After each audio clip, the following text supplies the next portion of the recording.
Ada Mas Rudi Konco Ganes kembali bertanya tentang keris jalak Buddha.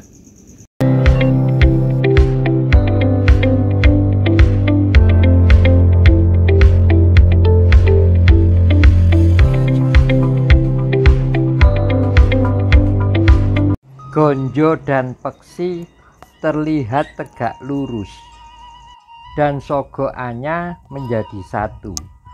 Minta jawabnya di YouTube saja Pak Heri, buat pembelajaran bersama. Ya karena memang jalak Buddha ini fenomenal ya, dan banyak sekali versi, terus juga pendapat para ahli. Jadi aku sekarang juga mempunyai pendapat berdasarkan apa yang ada di koleksiku. Dan memang dari koleksiku yang beberapa ini pun ada beberapa juga pendapat-pendapat yang berbeda. Ya terutama itu ngomong ini baru, ini lama, ini replika, ini ori dan sebagainya. Itu adalah hal-hal yang biasa di dalam diskusi perkerisan. Dan kenapa juga disebut jalak Buddha, itu pun juga mungkin perlu didiskusikan. Kalau aku pengertian kabudan atau jalak Buddha itu lebih cenderung jalak-jalak Buddha kuno yang awal. Dan di awalnya jalak Buddha itu cenderung lurus, antara gonjo dengan pesinya itu tegak lurus. Dan itu yang sekarang kita kenal sebagai sogokan, itu kalau di jalak Buddha awal itu cenderung belum ketemu, merupakan dua garis yang sejajar, ujungnya tidak bertemu. Pada kedua pusaka ini yang tegak lurus antara gonjo dan pesinya, itu dua-duanya sogokannya tidak bertemu. Dan ini disebut jalak Buddha awal. Padahal menurut prediksi penangguhan beberapa teman, ini adalah pusaka era Kediri, di mana Kediri adalah kerajaan Hindu. Sedangkan pada pusaka ini sudah tidak lagi tegak lurus, dia cenderung mempunyai condong leleh. Jadi beberapa teman juga memperkirakan ini adalah pusaka di era-era Singasari awal. Ya mungkin ini yang seangkatan dengan keris-keris di zaman, kalau benar sih cerita Kenaro itu kan dari Kediri ke arah Tunggul Ametung, dimana pada pusaka ini sogokannya juga masih sejajar, jadi belum bertemu di ujungnya. Dan berikutnya pusaka ini menurut aku sih ini sudah khasnya Singosari, dan di situ terlihat dua garis sogokannya sudah menjadi satu, yang kemudian kita sebut sekarang januran. Dan januran itu ada gligir sapi ke arah ujungnya.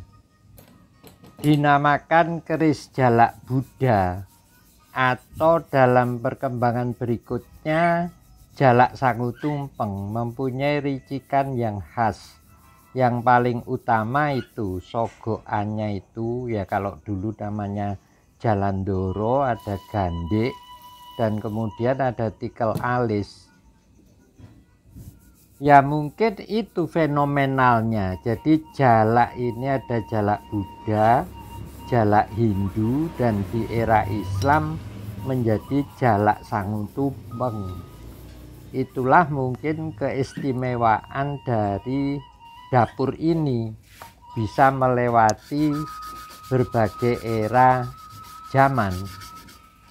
Ya, itu mungkin karena filosofi dari burung jalak itu, dimana di dalam survival hidup manusia membutuhkan simbiose mutualisme, sebagaimana yang digambarkan pada pelajaran biologi pada zaman modern ini. Dan mungkin juga konco Ganes ada yang belum tahu kenapa ricikan seperti ini disebut jalak. Dan kebetulan Om Doni Winardi dalam Facebook itu mengupload gambar ini. Jadi hubungan antara kepala jalak dengan ricikan. Dan kebetulan juga aku punya keris perunggu. Itu tangkainya dari tulang ikan hiu dan metuk atau mendaknya bergambar teratai. Itu terbuat dari perunggu juga. Dan pada keris ini itu ricikan tadi masih demikian jelasnya. Jadi antara paruh, kemudian kepala burung, dan apa yang disebut tikelalis. Tapi ya itu tadi, namanya berbicara tentang keris di mana literaturnya serba terbatas dan bahkan sekarang dilecehkan, masih menyisakan pertanyaan yang berikutnya. Lola, nama burung jalak itu pada 1000 tahun yang lalu apakah juga masih sama namanya? Sedangkan jalak itu sendiri kan jenisnya sangat banyak juga.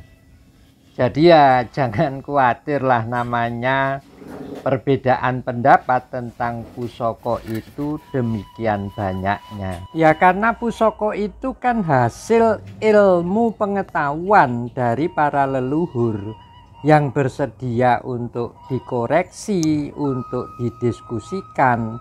Sangat berbeda sekali dengan ilmu pengetahuan para leluhur yang dari luar.